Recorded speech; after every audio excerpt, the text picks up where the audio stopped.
Hello Internet, welcome back to yourself. So I think it's pretty clear that these are the only types of videos that I can make on this channel and actually get any views. But we'll start today with a choosing beggar conversation. Is the motorcycle still available? Yes, it is.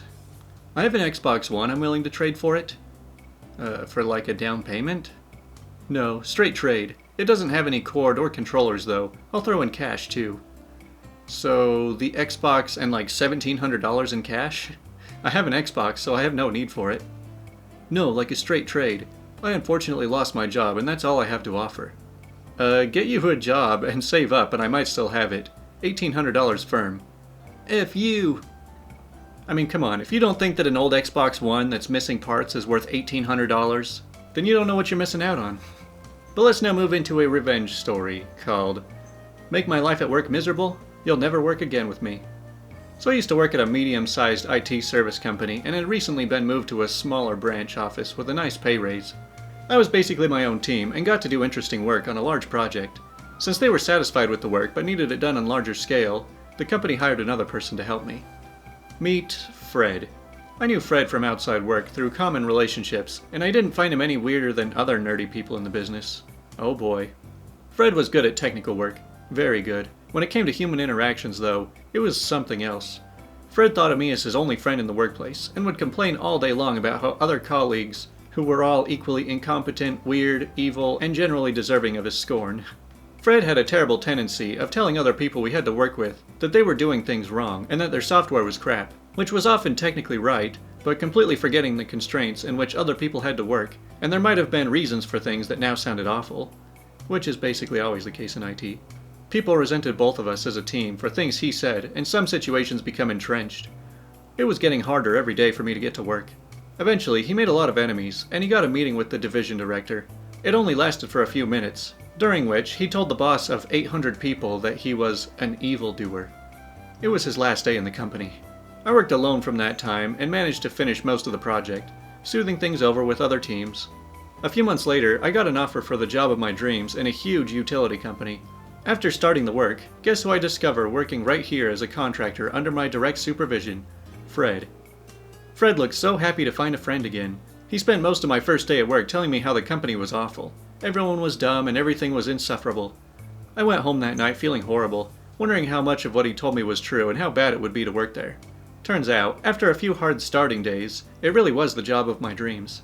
Acting now with Fred as a client and not a colleague, I managed to keep him in check and to improve a lot of perceived quality of the team's work. Prior to hiring, Fred was basically telling people to F off whenever they were asking him things he didn't want to work on. Having someone who could see through his BS to manage him got the roadmap back on track. Eventually I learned that my colleagues had been very wary about working with me at the beginning, because Fred had been bad-mouthing me from the day he learned I had been hired to manage him. This had made the first weeks difficult until they understood he had been lying about it all. About 2 years later, I'm now a team manager and my boss comes in my office and asks me about a hiring issue. There's a new position in the team and the recruiter asks him about someone with excellent technical skills but who sounded very arrogant. Guess who wanted to work as my colleague again? If you followed the story, you've got it right. I did not let out to my boss the slightest bit of resentment. I explained to him how he was a very competent person, but that he might just lack a bit of the skills required for our company's teamwork. I knew exactly what I had to say for my boss to never want to hire him, ever, without making it about our personal history. I only told what happened to a close coworker, and he sounded very thankful to hear that he would not have to work with Fred as a colleague. A few months later, his company lost the contract and Fred was hired by the new contractor. However, they were not as lenient with him as the previous company was, and another few months later I was finally Fred-free. Last I heard of him, he was working at a Silicon Valley giant, on a project that was in a worldwide media crapstorm over technical issues. I keep wondering whether he was telling everyone else in his team how bad at their job they were, and how much he contributed to that massive failure. Sometimes I miss having coworkers. Sometimes I don't. It really is unpleasant when you have to work with someone who just badmouths and complains about everybody and everything. I mean, I can understand being slightly negative sometimes just to be relatable, but if you're negative all the time, you basically just end up bringing down everyone around you. And now, we close at 5:30, boss. So this happened yesterday. Still kinda grinning about it. So I work for a staffing agency that runs its office from 7:30 a.m. until 5:30 p.m. Apparently we need to stay open and present in the office all those hours unless on lunch. According to the bosses, our client's contract states that they need to be able to contact us between those hours or it's a breach of contract. They all call personally anyway, so that's a whole other story. Basically, we always leave 10 to 15 minutes early, but make sure that we can be contacted. Yesterday, our out-of-touch CEO calls for a random staffing meeting via Skype at 4:30. No regard for our actual day or appointments, just, hey, we gotta meet. I have to mention, this happens all the time, and over half the time he doesn't even remember he set them up, and we don't even have a meeting. Sometimes it's 2 to 3 weeks before we actually do. We say, like always, that we will be there. Well, what do you know? 4:45 strolls around and no answer, and no meeting. Him and his second-in-command, his family member, aren't even in the corporate office. Well, it's almost 5 already, and we want to leave on time. I have a whole life outside of this office, and so do my workers. Now, 5:20 rolls around, and I decide enough is enough, and I start to leave. So I'm in my car, waiting purposely to see if they'll call. At 5:25, I get a call from the second-in-command that goes like this. So the manager says, "Hey boss, where are you? We're having a meeting." I say, "I'm right outside the office getting ready to leave." He says, "How can you leave? It's 5:25 and we don't close until 5:30. You know that I need you to hop on Skype with your team now." I say, "With all due respect, I was ready for the time you guys set up. I have other responsibilities in my life." He says, "I don't care, we close at 5:30. I say, "Oh, so we close at 5:30 and you want to have a full staff meeting 5 minutes beforehand?" He says, "Yes." I say, "Okay, I'll make sure to respect the office hours and leave at 5:30. He says, "Yes, thank you. I shouldn't have to repeat this, but we close at 5:30, boss." Yes, he says boss like that over and over in a condescending tone. So I jump into the meeting and see the CEO in gym attire. I was already pissed, but his clear lack of consideration for his employees' life-work balance pushed me over. I was only thinking of being maliciously compliant, but now I couldn't help myself. I seized the opportunity. Literally 5:31 rolls by, and I stand up and start grabbing my things. The CEO says, "Hey man, what are you doing? We just got started." I say, "I understand, sir, but manager and I were just talking and made it very clear that I must stay in the office until business hours. He stated very clearly to me that we close at 5:30. I have to respect the office policies and close up." He says, "Manager, is this true?" The manager's super red in the face now. Well, I did remind him in the office hours." So I cut in before anyone else has the chance to speak. "Yes, and I am sincerely apologetic for preparing to leave at 5:25, so I would like to make sure that I follow the rules. We can meet again at 7:30 a.m. tomorrow."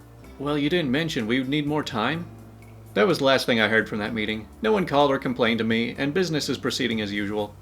I just want to make it clear I get texts and calls starting at 3:30 a.m. until 9 to 10 p.m. every day. I'm a salary employee, so I understand working extra some days. I do not stand for inconsiderate managers who can't manage their own time. Just out of curiosity, how many of my viewers have to deal with stuff like this? Do you guys work in offices that just make you want to go crazy? I mean, I know the feeling. I just wonder how much you actually stand up to the BS. If you can drive it onto the lot, I'll double the trade-in value. So years ago, when I was young and drove crappy cars, there was a used lot that was doing a push-pull or drag trade-in event. If you're not familiar with this, it essentially means no matter how crappy your car is, they will take it and give you a decent trade-in value for one of their cars.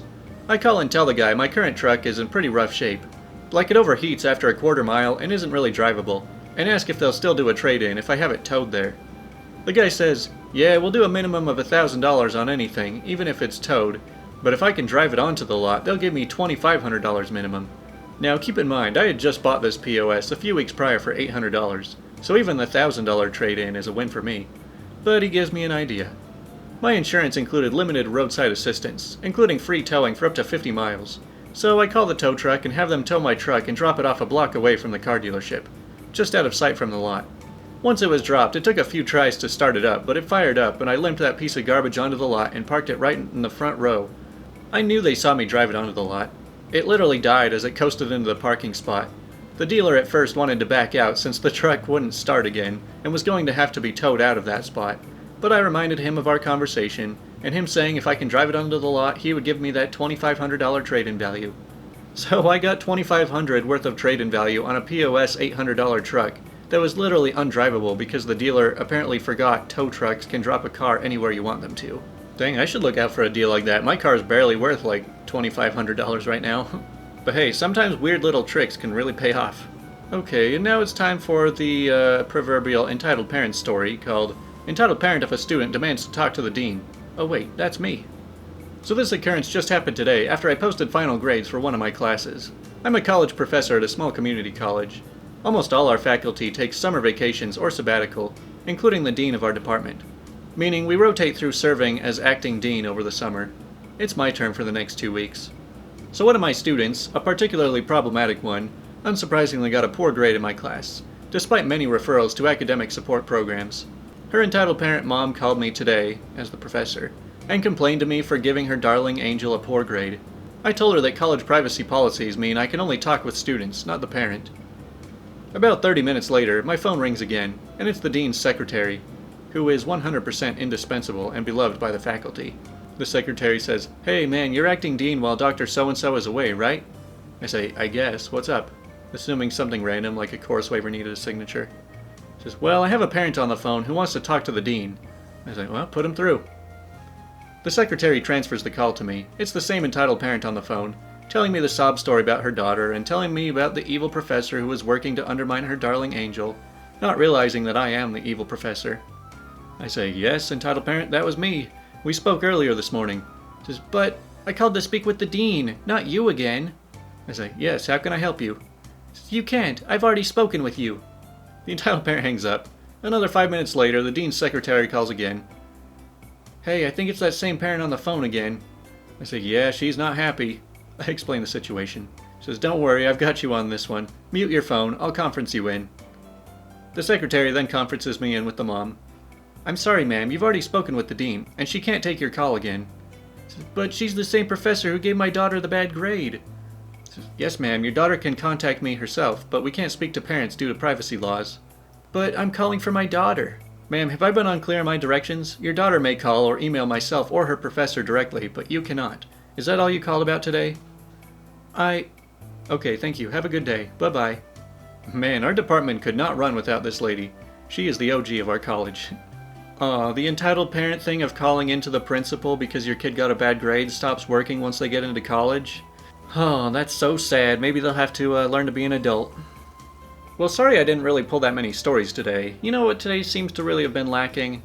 Karen stories. So let's ask Reddit.